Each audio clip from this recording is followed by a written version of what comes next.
오늘도 이사야서 59장에 기록된 이 말씀을 통해서 하나님께서 주시는 은혜를 우리가 함께 나누기를 원합니다. 여러분, 오늘 이 이사야서 59장 말씀에는 이 굉장히 중요한 말씀이 기록이 되어 있습니다. 하나님께서 계획하시고 역사 속에서 이루시게 될 구원에 대한 예언과 선포가 기록이 되어 있습니다. 하나님께서 먼저 인간 스스로는 구원할 길이 없고 이 죄 문제를 해결할 수 없다는 것을 선언하십니다. 그리고 이 구원은 하나님께서 하시는 것이고 이 하나님을 통해 구원이 이루어진다는 것을 말씀을 하고 있습니다. 아마 이 당시 바벨론에 포로로 잡혀왔던 이 이스라엘 백성들이 이런 불평을 한 것 같습니다. 왜 우리가 이렇게 망하게 되고 고난을 겪게 되었는가? 하나님께서 왜 우리를 구원해 주시지 않나? 우리가 뭘 그렇게 잘못했는데 이런 고난을 겪어야 되나 하고 불평을 했던 것 같습니다. 그런데 사실 이 이스라엘 백성들의 고통은 우리 인생들의 고통과도 같은 것입니다. 우리 인생이 죄 때문에 죽게 되었고요. 또 그 죽음 아래 있는 인생은 이 고통 속에서 살게 된 것과 같은 것입니다. 그래서 하나님께서는 오늘 이 이사야서 59장 1절에서 15절까지 말씀에 너희의 죄악이 너희를 망하게 한 것이고 너희 스스로는 절대로 의로워질 수 없는 존재라는 것을 선포하십니다. 여러분 1절 말씀에 보시면요. 여호와의 손이 짧아 구원하지 못하심도 아니요 귀가 둔하여 듣지 못하심도 아니라 오직 너희 죄악이 너희와 너희 하나님 사이를 갈라놓았고 너희 죄가 그의 얼굴을 가리어서 너희에게서 듣지 않으시게 함이니라 라고 말씀을 합니다. 여러분 이 하나님의 손이 짧아서 이 하나님의 능력이 없어서 이 이스라엘 백성들을 구원하지 못하신 것이 아닙니다. 하나님께서 귀가 어두워서 그들의 소리를 듣지 못하신 것도 아닙니다. 실상은 이 하나님의 공의 때문에 이 이스라엘 백성들을 심판하실 수밖에 없는 것입니다. 그래서 하나님께서 이 이스라엘 백성들의 죄가 얼마나 많고 심각한지를 하나하나 설명을 합니다.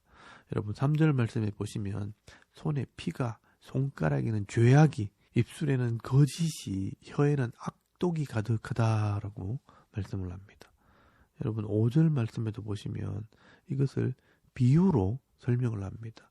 독사의 알을 품으며 거미줄로 짜나니 그 알을 먹는 자는 죽을 것이요 그 알이 밟힌 즉 터져서 독사가 나올 것이니라 라고 말씀을 합니다. 여러분 여기 독사의 알을 품는다는 것은 그 마음에 악한 생각과 계획이 가득하다는 뜻이고요. 또 그것을 먹는다는 것은 악을 행하는 것을 말하는 것입니다. 또 이 알이 밟힌 즉 터져서 독사가 나온다는 것은 그 악을 막으려 해도 더 큰 악이 나온다는 뜻입니다. 그리고 거미줄로 이 옷을 짜서 그들의 죄악을 가린다고 그 죄가 가려지는 것이 아니라고 말씀을 합니다. 그들의 삶에 공의와 정의가 없으므로 그들의 삶은 어둠이 가득하고요. 맹인과 같은 삶을 살아간다라고 말씀을 합니다. 여러분 12절 말씀에 보시면요. 이는 우리의 허물이 주의 앞에 심히 많으며 우리의 죄가 우리를 쳐서 증언하오니 이는 우리의 허물이 우리와 함께 있음이니라. 우리의 죄악을 우리가 아나이다 라고 말씀을 합니다. 그래서 이 이스라엘 백성들이 이 바벨론에 잡혀와서 이런 고난을 당하게 된 것입니다. 결국 이 바벨론의 고난이 주는 의미는 이 이스라엘 백성들이 죄인들이라는 것을 증거한다는 것입니다.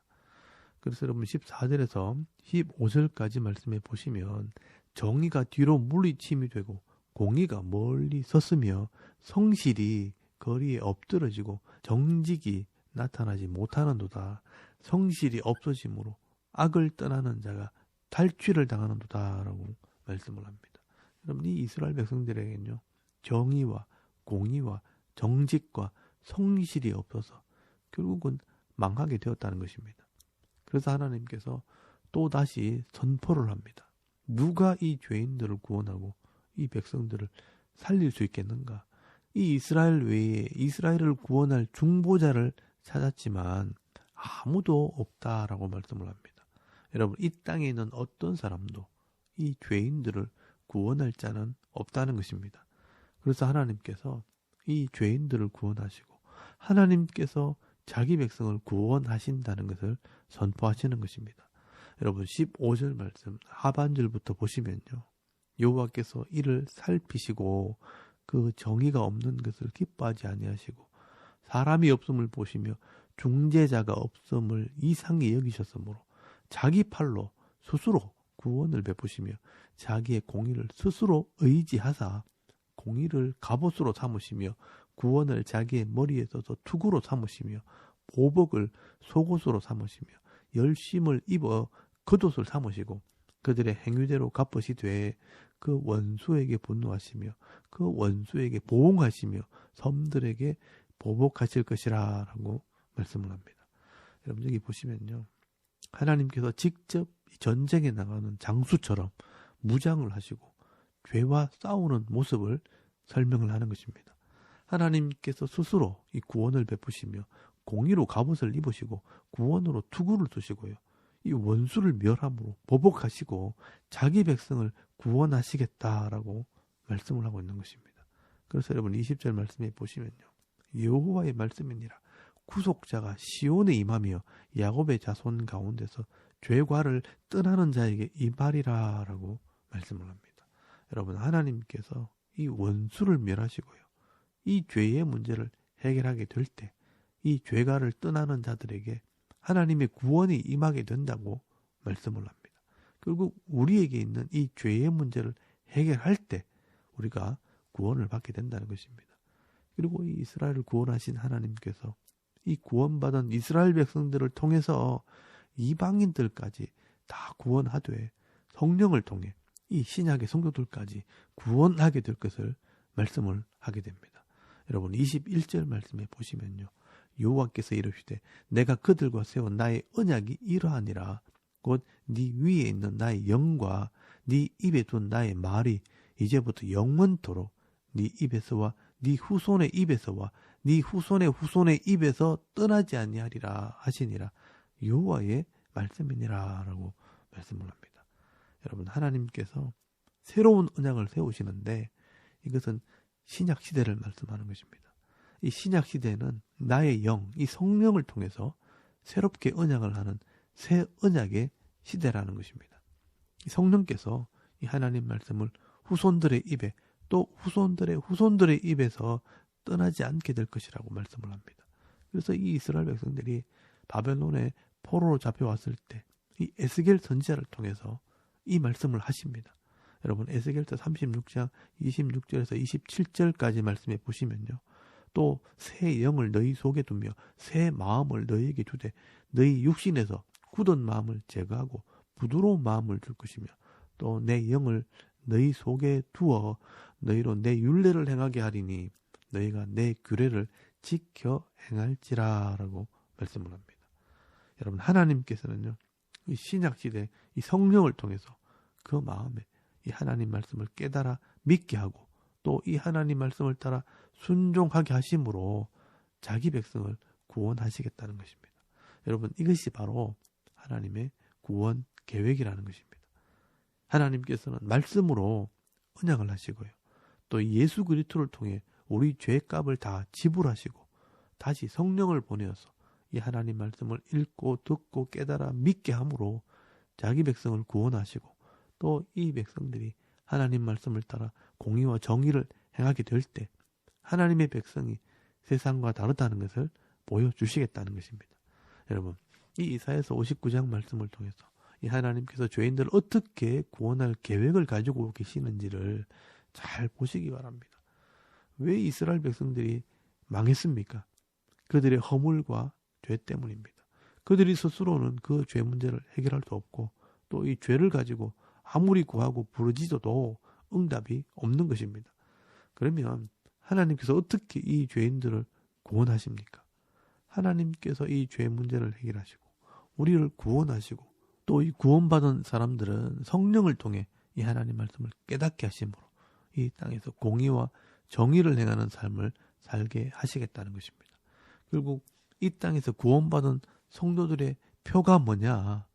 이 땅에서 또다시 죄악의 삶을 살아가는 것이 아니라 성령을 통해 하나님 말씀을 깨달아서 공의와 정의를 행하는 삶을 살아가는 사람이 결국은 하나님 백성이 된다는 것입니다.